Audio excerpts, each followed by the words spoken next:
Cette capsule va vous montrer la démarche pour convertir un document PDF non interrogeable, c'est-à-dire qui est photocopié un peu comme une image, qu'on n'est pas capable de faire lire par WebQ, qu'on n'est pas capable de sélectionner du texte, en un document PDF interrogeable, donc lisible par WebQ. Ça peut arriver que les enseignants vous remettent sur une clé USB les documents relatifs au cours, mais que lorsque vous les ouvrez, vous ne pouvez pas utiliser vos outils d'aide technologique à l'intérieur. Donc, je vais vous montrer une procédure toute simple pour être autonome par rapport à ça. Ça vous prend un logiciel bien spécifique, par contre. OK. Tout le monde l'a sur son ordinateur. Il suffit d'aller chercher. C'est dans le logiciel pour apprendre et communiquer. La chemise s'agit de utilitaire. Et le logiciel est ici, PDF Exchanger. Je vous recommande de le choisir par défaut.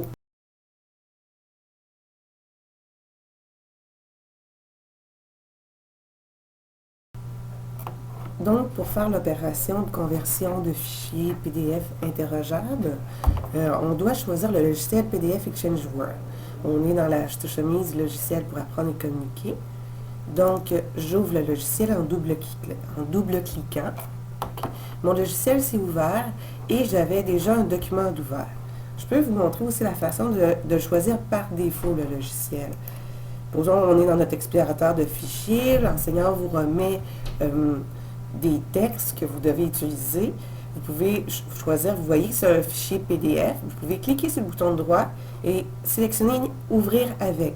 Par défaut, il nous propose déjà des choix. OK? Par défaut, je crois que c'est Adobe Reader. Donc, vous pouvez choisir Ouvrir avec PDF Exchanger. Vous pouvez également choisir le programme par défaut pour être toujours avec PDF Exchanger, ce que je vous recommande.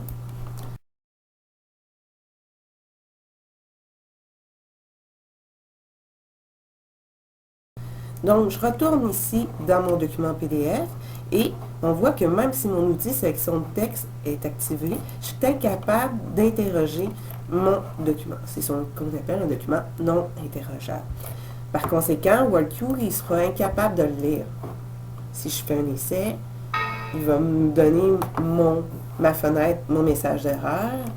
Et si j'essaie de sélectionner du texte pour appuyer sur ma touche de raccourci, rien ne fonctionne non plus. Pour cela, il faut que je convertisse mon document. J'ai utilisé la touche ici qui est OCR. C'est en anglais pour Optic Character Recognition. En français, une reconnaissance optique des caractères. J'appuie simplement sur cette touche-là. Il me demande des options. Par défaut, je peux les accepter.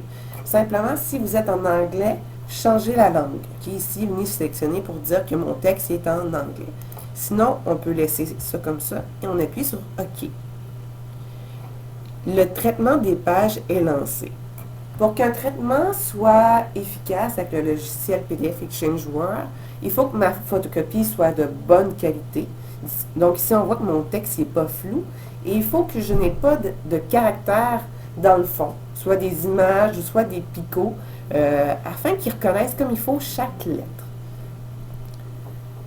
Cette opération-là prend en général de 1 à 5 minutes selon la longueur du document. Okay? Ici, on voit que mon document est assez volumineux, 13 pages, mais pourtant, s'il va le faire en 1 minute, c'est que c'est très clair.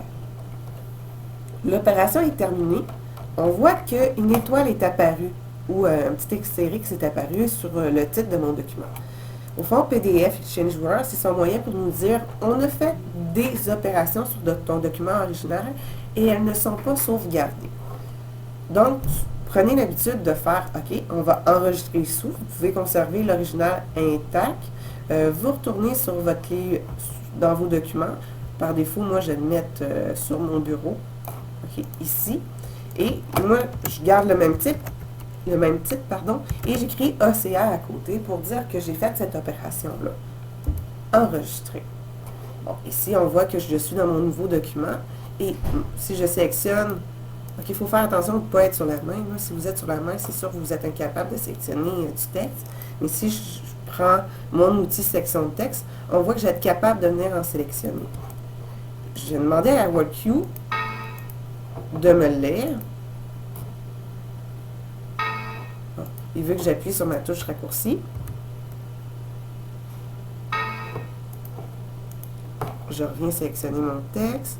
J'appuie sur F11. Stéphanie travaillait dans une aire d'alimentation située au rez-de-chaussée du centre commercial. Son boulot consistait à nettoyer les tables abandonnées par les clients après leur repas, à débarrasser les plateaux des restes d'aliments. Rien de très intéressant. Okay. On voit que la lecture est tout de même fidèle, mais comme je vous dis ici, j'ai un bel exemple de texte où la police choisie est claire ou que la photocopie a été de belle qualité. Si jamais c'est des textes que la mise en page est plus originale, entre guillemets, que j'ai des images en fond d'écran, le résultat ne sera pas d'aussi belle qualité. N'empêche que c'est une procédure toute simple qui peut vous faciliter la vie bien des fois. Et évidemment, après, rien ne m'empêche de venir choisir mes documents, mes outils ici, et de souligner mes passages les plus importants. Je peux m'écrire des notes aussi. OK? Bon, ici, je pourrais m'écrire aspect principal, okay, même si ce n'est pas le même type de texte. Là. Et conserver ces annotations-là dans mon document.